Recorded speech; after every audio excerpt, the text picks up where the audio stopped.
What's going on, guys? Welcome back to another video. My name is Eric. This right behind me is my garage. Now in today's video I'm going to show you guys how to replace the valve cover gaskets on my 2003 Infiniti G35.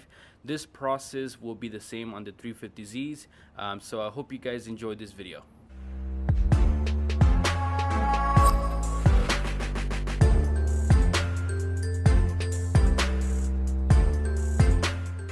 This right here is my Infiniti G35 engine bay. Now, as you guys can see, the valve cover gaskets are pretty tucked away right here in the engine bay. So we do have to remove the engine plenum, the intake, and the wiring loom that covers the valve cover gaskets. We also need to pop off the coil packs. So I'm going to show you in detail basically how to do everything. The first thing you want to do when you guys are working on your vehicle is to disconnect the battery. So we're going to go ahead and do that right away.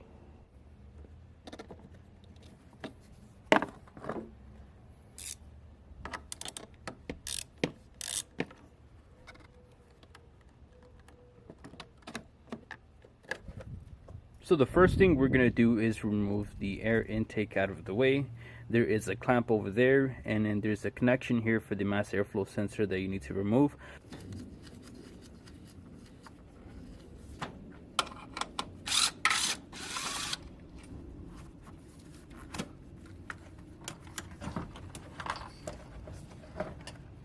Don't forget to disconnect the hose in the back.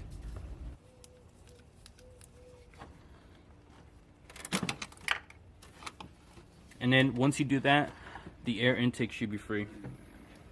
With the air intake out of the way, you guys can see that there's a lot more clearance. Now what we're going to do is remove some of these connections, and we're also going to try to move this wiring loom a little bit out of the way so that we can pop off the coil packs.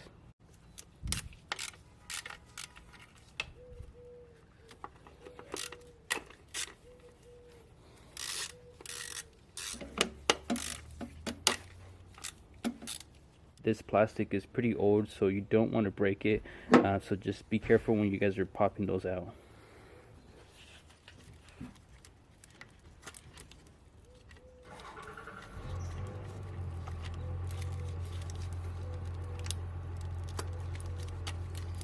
Now what you do is remove the fastener that holds down the coil pack.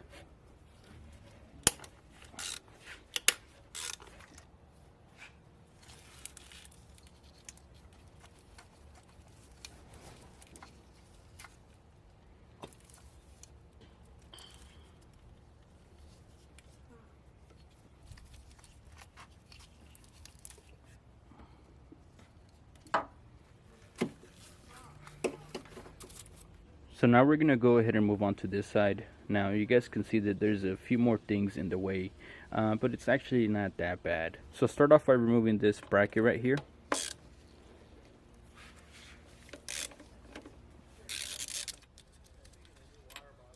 There's also another fastener in the back right there that you want to remove.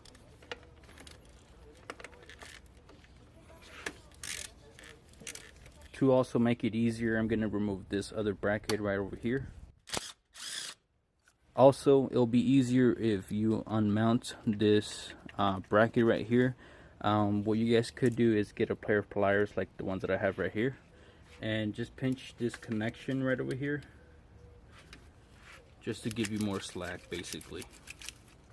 The last thing that I'm going to do is disconnect the hose that goes from the PCV valve.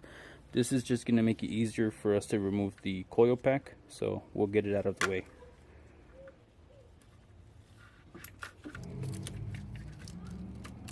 So now that you came to this point, you should be able to remove the coil packs by removing that 10mm fastener that holds it down. It's a little bit crowded, as you guys can tell, but I assure you, once you do this, it's going to make it a lot easier to remove these coil packs.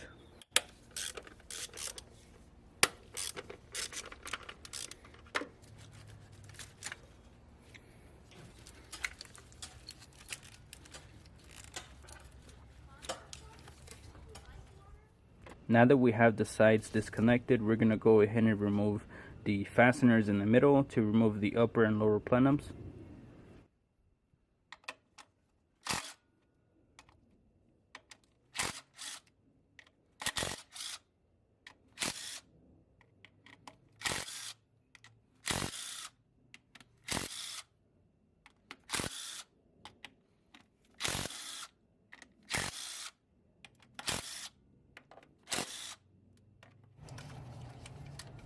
I'm also going to remove this hose so that we can take it completely off with the plenum.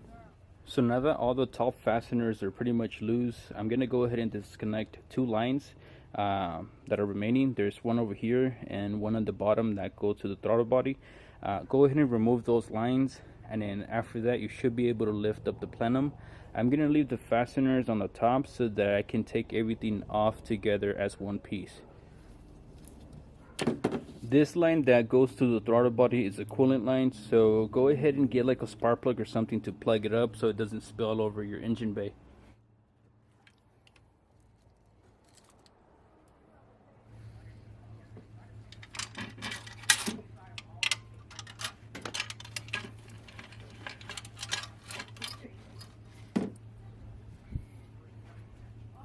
So as you guys can see, there is a lot of oil inside of this intake plenum. I'm gonna go ahead and install catch can later on so that we can fix most of this issue. But for now, we're gonna go ahead and remove this lower plenum out of the way. There is a few more fasteners, as you guys can see in the middle. There is one over here, one over there, a few over here that you need to remove, and then once you do that, this lower plenum should fall off.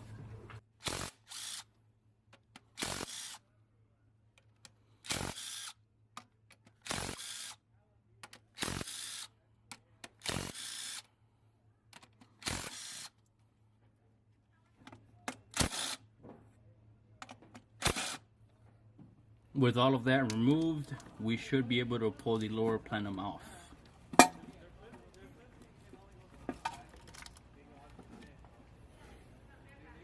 So now that we got the lower plenum off, what you want to make sure is that you cover these holes up, because if something falls in there, it's going to be very difficult for you guys to get it out. So get some rags and just cover that up. So now that we got to this step, what we're going to do is try to clear off some of this wiring out of the way so that we can remove the valve cover. This wiring connects to the back right there. There's a connector that you unclip, and you should be able to pull this wiring off of the valve covers. Also, you need to remove some of these electrical connections for the injectors.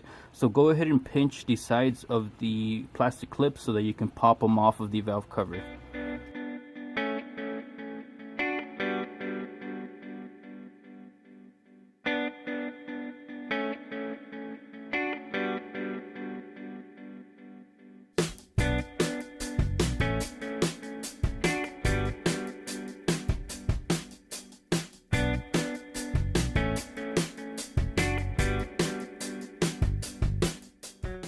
I went ahead and moved the cables out of the way. So now the only thing you need to do is remove this hose. Now I did already jump the gun and did that, I just want to let you guys know that is there a high chance that you're gonna break this hose. I kind of cracked mine. I think it'll be okay for me to reuse it, but I would recommend for you guys to replace this hose because it gets very brittle and hard, and most likely you'll break it. So what we're gonna do now is go ahead and put some bungee cords on the sides of the wiring that is very close to the valve covers, so that when we install the valve covers, the wiring doesn't get in the way. Now that we have everything clear, we're gonna go ahead and remove both valve covers. There is several 10mm fasteners holding these guys down.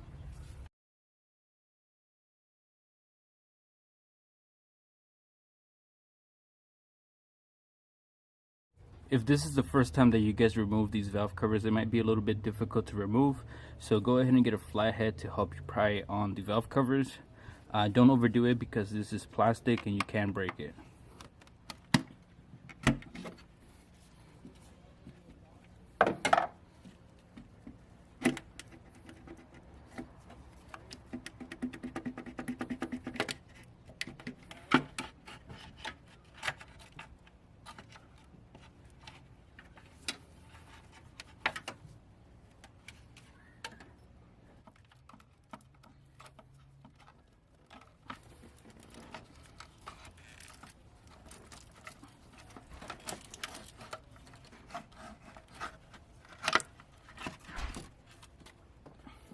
So I did remove both of the valve covers on the vehicle. This is a close-up of the valve train right here.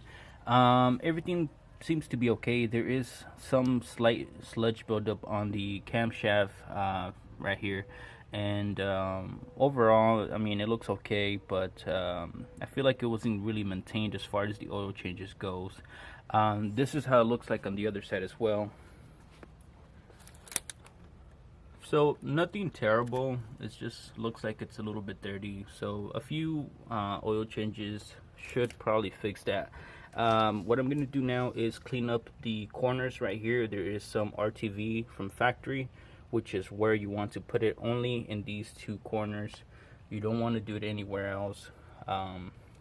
So we're gonna go ahead and clean this off, and then we're gonna go ahead and install our new gaskets. So I'm using a Fel-Pro gasket for the replacement part. Now before I install them, I need to make sure that the valve cover is fully dry and clean. This is going to allow the gasket to sit in there in place without moving. A lot of people make the mistake of putting gasket maker inside of the valve cover, and you don't want to do that because that creates space that the gasket is not taking up, and that could lead to a leak in the future. So I would advise not to use gasket maker in the inside right here, part of the valve cover. You only want to use it on the corners where the OEM manufacturer recommends for you to use it. So I'm gonna go ahead and clean these up, and then I'm gonna install the gasket.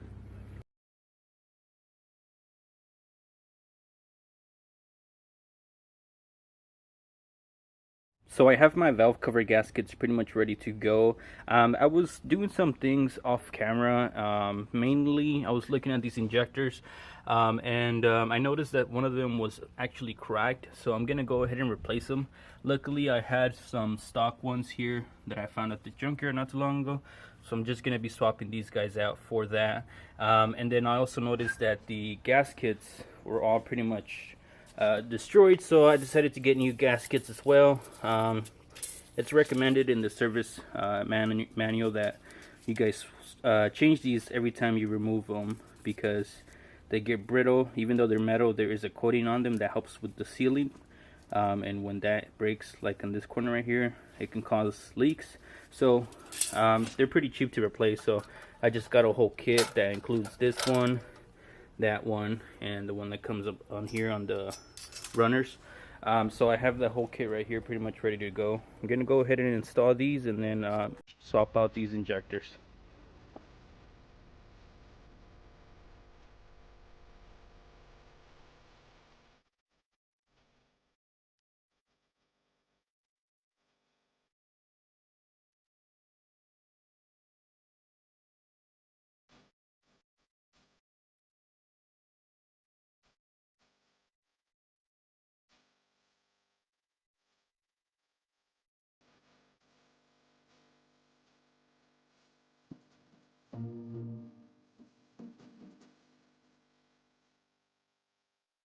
So as you guys can see, I got the replacement injectors in, I got the new gaskets in.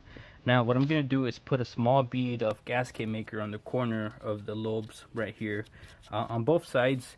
And after I do that, we're just going to put the valve covers back on and basically put everything back together.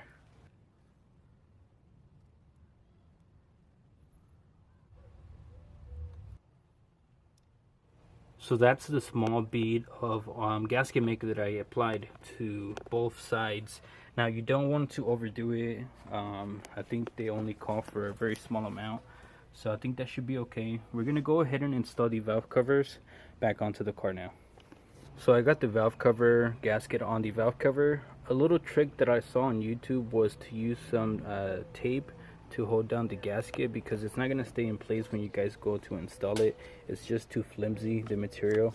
So what I did was basically took that idea from another YouTube creator and put some tape on the valve cover gasket so that it doesn't fall off when you rotate it and install it into the vehicle. Another thing that I wanted to let you guys know is that these spark plug tube holes right here are not replaceable. The gaskets can't be replaced, so in order for you to replace that, you have to get the whole valve cover brand new again. So luckily for me, it's not leaking, so I'm not going to be messing with that, but that's something that you guys would do if your valve cover spark plug tubes were leaking.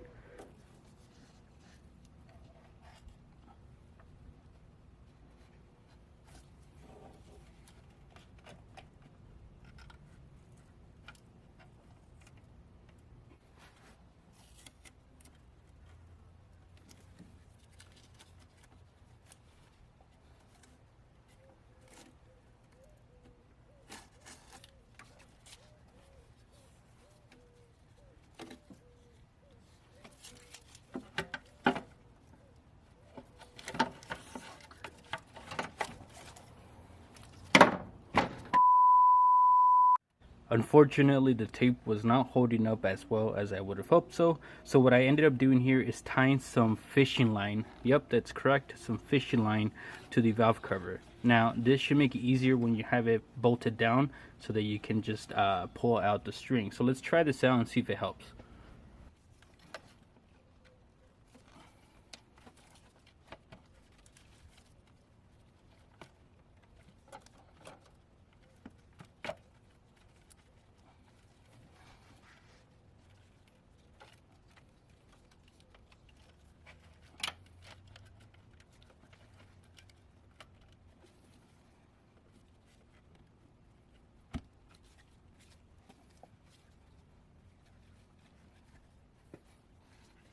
So that seems to have worked better than the tape. So we're gonna go ahead and cut the line and pull out the string.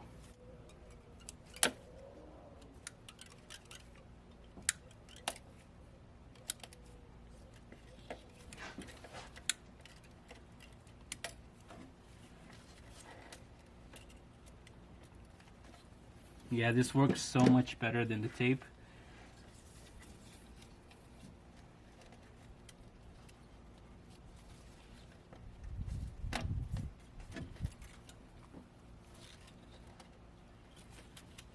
So now we're gonna go ahead and put down the fasteners that hold down the valve cover. There is a specific pattern that you need to put these fasteners in, but for now we're gonna go ahead and just hand tighten them down, and then we're gonna go ahead and move on to the other side. So as you guys can see, I got my fishing string on here. We're gonna go ahead and attempt to do this one as well. From this side, I think you have to angle the valve cover a little bit to the side to get it into place.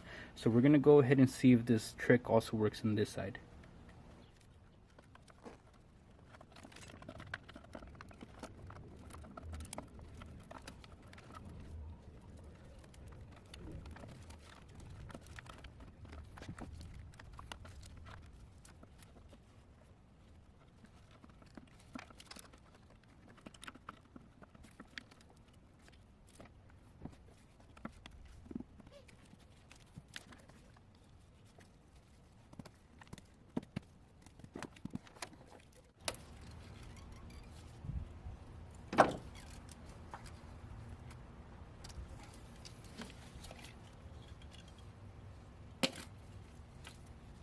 So as you guys can see, I got both of the valve covers in. That was pretty easy, honestly. I would recommend for you guys to try that fishing line technique on the valve covers, because what happens with the tape is that it gets stuck on there. Even though you remove the sticky side, it still gets stuck onto the cams. With the fishing line, it kind of just slips off because it's kind of like a plasticky texture, so it just kind of slides off anything that it gets stuck on. So we're gonna go ahead and fasten these fasteners on the valve cover down, and then we're gonna go ahead and tighten them down to spec in the correct order.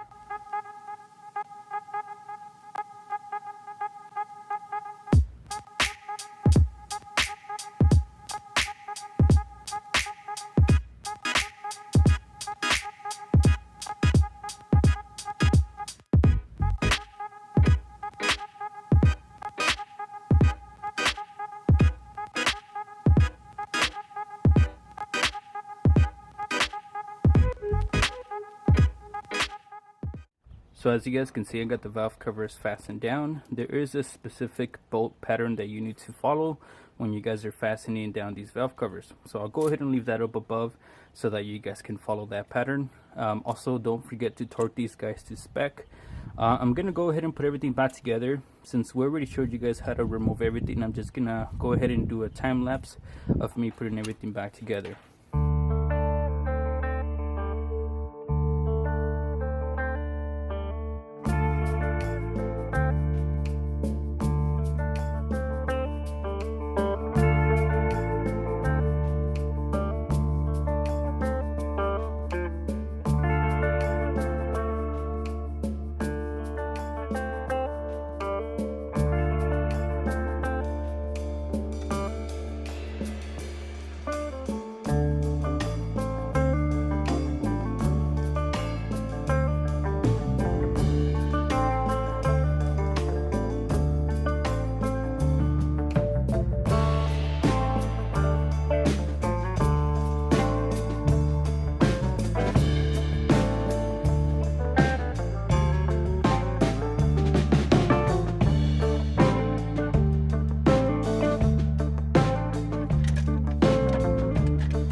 So I did go ahead and turn on the vehicle just to check for any leaks in the valve covers. Right now it was smoking up from all the oil that was dripping onto the exhaust, but I'm not seeing any leaks, which I'm pretty happy about that. So this is pretty much going to wrap up the end of the video. I hope you guys did find this one entertaining and useful if you guys are planning to do this repair on your Infiniti G35 or 350Z. Please make sure to give the video a thumbs up, consider subscribing for more videos like this, and I'll see you guys all in my next video. Peace out.